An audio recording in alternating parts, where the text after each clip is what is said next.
Depuis plus de 40 ans, Francis figure parmi les pionniers dans la vente des sapins de Noël sur Saint-Dizier. Depuis mercredi dernier, il propose divers sapins fraîchement coupés et provenant des Ardennes.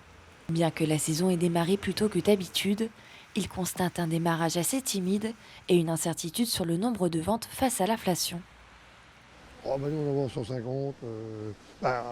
Après, voilà, c'est ça. On ne sait pas exactement ce qu'on va vendre. On ne sait pas. Si on le savait, ça serait réellement bien. On a vendu un petit peu, il ne faut pas trop se plaindre. On attend la semaine là. Voilà, pour voir vraiment ce qui va se passer. Nous, tant qu'on n'a pas fait toute cette semaine-là, jusqu'à samedi, on ne peut pas savoir. Parce qu'il y a eu des années, on a eu plein de monde les samedis, et des années, on vend un petit peu tous les jours. Là, les gens regardent un peu le prix, hein, alors donc on est obligé de baisser un petit peu, ça dépend. Hein, voilà, ça dépend ce que c'est comme sapin. Un peu plus loin, dans ce magasin de jardinage, les sapins venus tout droit d'Alsace sont exposés en vente depuis déjà 2 semaines. Le premier week-end du mois de décembre a lancé les ventes avec un début de chiffres similaires aux années précédentes. En ce début de période, c'est kiff, j'ai envie de dire, avec l'année dernière. Les gens sont un peu plus sur la retenue, sont vraiment dans du repérage.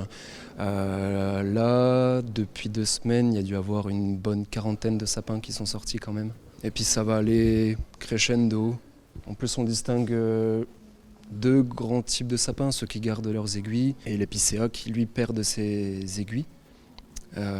Donc il va y avoir des personnes qui vont venir plutôt vers le milieu du mois pour prendre l'épicéa très traditionnel.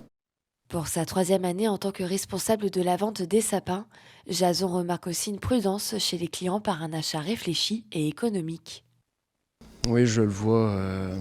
Des gens qui aimeraient avoir un gros sapin en voyant le prix, qui n'est pas excessif, mais du coup, à rajouter dans les charges quotidiennes, ils se dirigent vers un sapin un peu plus petit, à des prix un peu plus bas.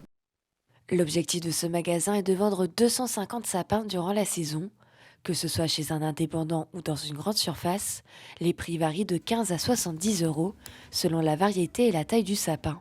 Après avoir sélectionné le sapin idéal, il ne reste plus qu'à le décorer.